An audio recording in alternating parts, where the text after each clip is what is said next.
জয়গুরু বন্ধুরা, বিশেষ করে আমার সমকামী বন্ধুরা, আজকে আপনাদের জন্য এই ভিডিওটি খুবই স্পেশাল একটি ভিডিও। আজকের ভিডিওতে আমি এমন কিছু আলোচনা করার চেষ্টা করব, যে আলোচনাটা আপনারা যদি মনোযোগ সহকারে শুনেন, এমনও হতে পারে আপনাদের জীবনটা বদলে যেতে পারে। অর্থাৎ আজকের ভিডিওটা দেখেই আপনাদের জীবনটা বদলে যেতে পারে। সেই জন্য অনুরোধ করতেছি, কথাগুলো মনোযোগ সহকারে শুনতে থাকুন। আজকের ভিডিওতে কয়েকটি প্রশ্নের উত্তর নিয়ে আলোচনা করব। অর্থাৎ যে প্রশ্নগুলো আপনাদের মনের মধ্যে রয়ে গেছে, আপনারা অনুশোচনায় ভুগতেছেন, সেই প্রশ্নের উত্তরগুলো আজকের ভিডিওতে দেওয়ার চেষ্টা করব। বেশিরভাগ সমকামী কেন জীবন যুদ্ধে হেরে যায়? এটা হলো প্রথম প্রশ্ন। দ্বিতীয় প্রশ্ন হলো, সমকামীদের টাকা পয়সার প্রতি খুব একটা চাহিদা বা আগ্রহ কেন থাকে না? তৃতীয় প্রশ্ন হলো, একজন সমকামী কেন সবসময় বিষণ্ণতায় ভোগে? আর সর্বশেষ প্রশ্নটি হলো, একজন সমকামী সে কি অলক্ষণে, অর্থাৎ সে কি অপয়া? এই যে প্রশ্ন চারটি আছে, আজকে চারটি প্রশ্নের উত্তর দেওয়ার চেষ্টা করব এই ভিডিওতে। আজকে সকাল 10টায় একজন সমকামীর কাউন্সেলিং করাইলাম। আজকে তার প্রথম দিন ছিল। সেই সমকামী আমাকে বেশ কিছু প্রশ্ন করেছে। এই যে প্রশ্নগুলো আপনাদের মধ্যে ছুড়ে দিলাম, এই প্রশ্নগুলোই এই সমকামী আমাকে করেছে। কেননা প্রশ্নগুলো তার করার কথা। সে সারাক্ষণ বিষণ্ণতায় থাকে, কোনো কিছু তার ভালো লাগে না, তার মধ্যে সারাক্ষণ একটা অপরাধ বোধ কাজ করে। সে কোনো কিছুতেই উন্নতি করতে পারতেছে না। লেখাপড়ার বিষয়টা অনেক আগেই সে চুকিয়ে ফেলেছে, অর্থাৎ লেখাপড়াও সে ঠিকমতো করতে পারেনি। কোনো রকমে এসএসসি কমপ্লিট করেছে। সে ঢাকাতে যে কোনো একটা দোকানে সে চাকরি করে। এই চাকরিটা সে 1 বছর হলো করতেছে।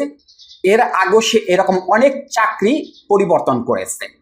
কোথাও তার মন টেকে না, সারাক্ষণ অস্থির। আর টাকা পয়সার সমস্যা তো সবসময় তার লেগেই আছে। অর্থাৎ কোনো রকমে ধার দেনা করে এরকম ভাবে চলে আর কি। বাড়িতে টাকা পয়সা দেয় না, বাড়িতে খোঁজ খবর নেওয়ার কোনো দরকার নেই। 3টি ভাই, 2টি ভাই তার বড়, তারা বিয়ে শাদী করে সংসার করতেছে। কিন্তু এই ছেলেটা সংসার করতেছে না, বা সংসার করতে সে পারতেছে না।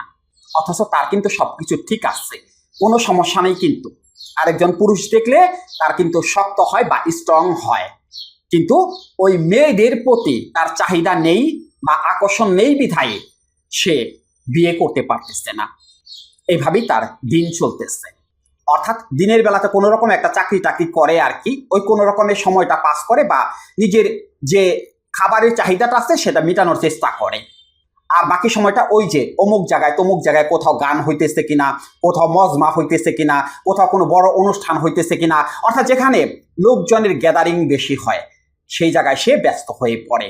এবং সেখানে গিয়ে সে ওই যে বিকৃত মস্তিষ্কের কাজগুলো করে বা চিন্তা ভাবনা করার চেষ্টা করে। আস্তে আস্তে বিয়ের বয়স পার হয়ে যাচ্ছে, ওইদিকে তার কোনো আগ্রহ নেই, কোনো খেয়াল নেই। সে আরেকটা বড় ধরনের সমস্যায় আছে, সেটা হলো তার মধ্যে সব সময় সন্দেহ কাজ করে। অর্থাৎ কেন সে বাড়িতে যায় না, এরও একটি ঘটনা আছে। একবার নাকি তার বড় ভাই তাকে বলেছিল, দূর, তোর দ্বারা কোনো কিছু হবে না, তুই হলো অপয়া, অলক্ষণে, তোর চেহারাই আমার দেখতে ইচ্ছে করে না। সেই থেকে তার মধ্যে একটা সন্দেহ ঢুকে গেছে।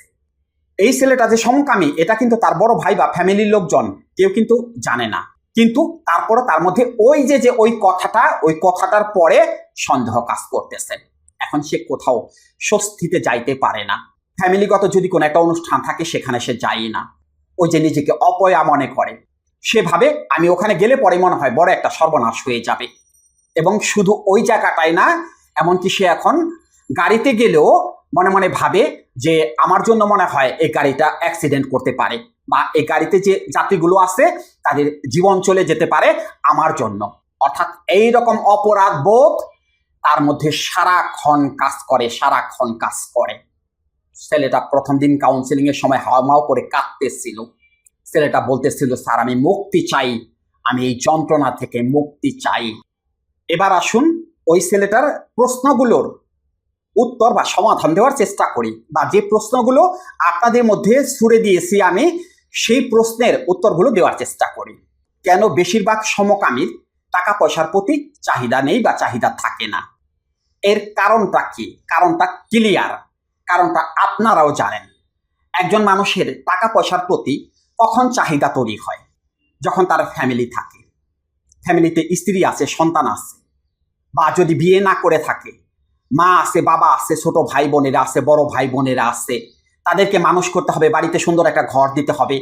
এরকম চাহিদা যখন একজন মানুষের থাকে, তখন তার টাকা পয়সার দরকার হয়, টাকা পয়সার চিন্তা হয়, সে আগ্রহী হয়ে ওঠে টাকা পয়সা কামানোর জন্য। অর্থাৎ যখন একজন মানুষের সংসারের চিন্তা থাকে, সে সংসার করবে বা ভবিষ্যতে বিয়ে শাদী করবে, যখন তার এই চিন্তা থাকে, তখনই তো তার টাকা পয়সার প্রয়োজন হয় বা টাকা পয়সার চিন্তা তার মাথায় চলে আসে। যখন নারীর প্রতি আগ্রহ থাকে, তখনই তো তার টাকা পয়সার চিন্তা চলে আসে। ক্লিয়ার বিষয়টি বুঝতে পারছেন? যেহেতু একজন সমকামীর নারীর প্রতি কোনো আগ্রহ নেই, সংসারের প্রতি কোনো আগ্রহ নেই, মায়া মমতা নেই, সেই জন্য তার চাহিদাও কম, অর্থাৎ টাকা পয়সার প্রতি তার চাহিদাও কম।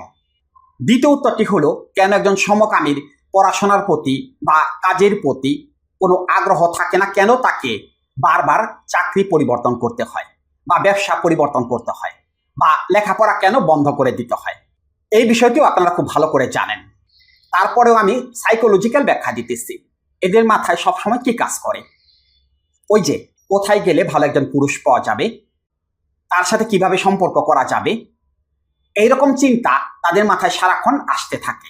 অর্থাৎ তারা যে কর্মস্থানে থাকে, সেখানে থাকা অবস্থায়ও তাদের মাথায় কাজের চিন্তা আসে না, তাদের মাথায় আসে এইরকম চিন্তা।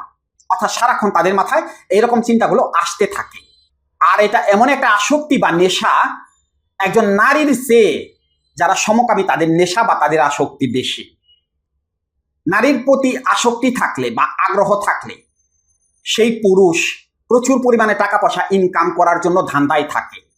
ওই যে টাকা পয়সা খরচ করতে হবে, নারীর পেছনে খরচ করতে হবে, নারীকে এটা দিতে হবে, ওইটা দিতে হবে, বা প্রয়োজনে তাকে ভালো লেগেছে তাকে বিয়ে করতে হবে, তাকে নিয়ে সংসার করতে হবে। অর্থাৎ সে ভবিষ্যতের স্বপ্ন দেখে।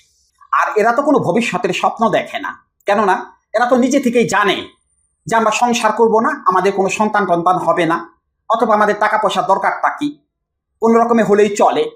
সেই জন্য কাজের প্রতি তাদের মনোযোগ থাকে না বা পড়াশোনার প্রতি তাদের মনোযোগ থাকে না।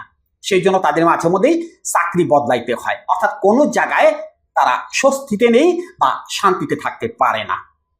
তৃতীয় প্রশ্নের উত্তরটি হলো বিষণ্ণতা। অর্থাৎ একজন সমকামী কেন সারাক্ষণ বিষণ্ণতায় থাকে? কেন তার কোনো কিছুতে শান্তি নেই? কেন সারাক্ষণ সে মন থেকে অশান্তিতে থাকে? এর কারণটা কি? একজন সমকামী সে যেহেতু জানে তার সংসার হবে না, নারীর প্রতি কোনো আগ্রহ নেই, তার টাকা পয়সা ওই রকম নেই বা টাকা পয়সা কোনোদিন হবেও না, এই জিনিসগুলোই তার মধ্যে একটা ক্ষোভ বা রাগের সৃষ্টি করে।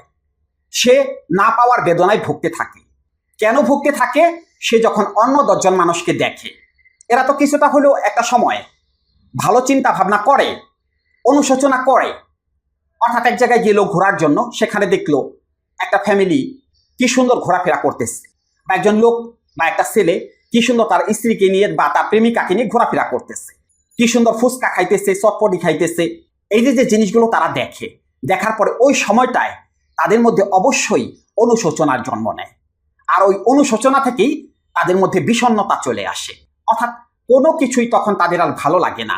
একটা পর্যায়ে ওই যে চেঞ্জ ফিরে আসে, একটা পর্যায়ে বুঝতে পারে সবকিছু হারিয়ে ফেলেছে, এখন আর কোনো কিছু বাকি নেই, তখন তারা বিষণ্ণতায় পড়ে যায়। আর শেষের প্রশ্নের উত্তরটি হলো, কেন এদের মধ্যে ওই রকম সন্দেহটা কাজ করে? ওই যে আমি অপয়া নাকি, আমি অলক্ষণে নাকি, আমার দ্বারা কারো কোনো ক্ষতি হবে না তো? ওই যে সন্দেহটা তাদের মধ্যে চলে আসে, কেন আসে? এটা হলো অনুশোচনা থেকে। কেননা তারা যে কাজটা করতেছে তারা তো জানে যে এটা অপরাধ, এটা প্রত্যেকটা ধর্মেই অপরাধ। কেননা এটা প্রকৃতির বিরুদ্ধে যাওয়া। মহান স্রষ্টা আল্লাহ তাআলা, ঈশ্বর বা ভগবান, নারী পুরুষকে সৃষ্টি করেছেন বংশ বিস্তারের জন্য, তার কাজের জন্য। কিন্তু সেই জায়গাটায় যদি বাধাগ্রস্ত হয়, অর্থাৎ সেই পথে যদি কেউ না যায়, তাহলে তার মধ্যে তো এরকম সন্দেহগুলো আসবেই এবং এই সন্দেহ থেকে অনুশোচনার জন্ম নেবেই। এটাই তো স্বাভাবিক। কেননা সে তো জানে সে অপরাধী, সে একজন ভয়ঙ্কর অপরাধী, সে অপরাধ নিয়মিত করে যাচ্ছে। সেই কারণে তার মধ্যে আলাদা একটা সন্দেহ কাজ করে।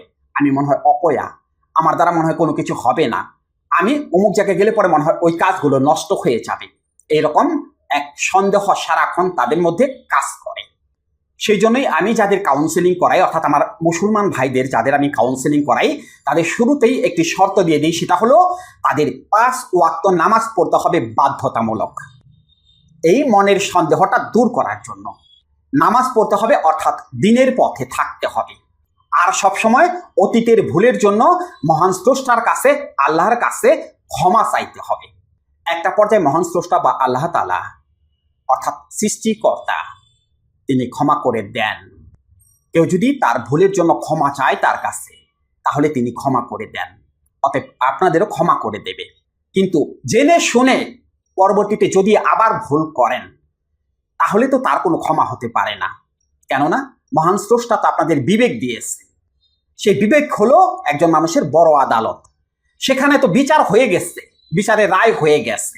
আপনি অপরাধ করেছেন, ক্ষমা চেয়েছেন, আপনাকে ক্ষমা করে দিয়েছে। তারপরও কেন আবার সেই অপরাধটা আপনি করতে যাবেন? তাহলে তো সেই অপরাধের কোনো ক্ষমা হবে না। অতএব যাই করেন ভেবে চিন্তে করার চেষ্টা করবেন। আর এখান থেকে বের হওয়ার কথা কি বলবো, চেষ্টা করতেছেন না নিজে নিজে? পারছেন আজ পর্যন্ত এখান থেকে বের হওয়ার জন্য? পারেননি। অনুশোচনায় ভুগতেছেন, বিষণ্ণতায় ভুগতেছেন, সারাক্ষণ দুশ্চিন্তায় আছেন, আপ্রাণ চেষ্টা করতেছেন এখান থেকে বের হওয়ার জন্য, কিন্তু পারতেছেন না।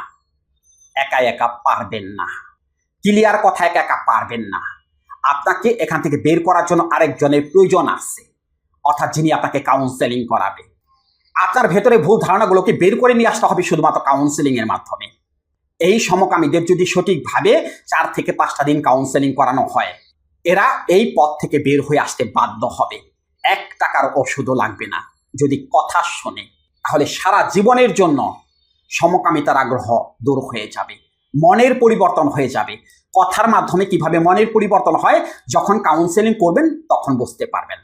সবাই ভালো থাকবেন, সবার জন্য শুভকামনা রইল।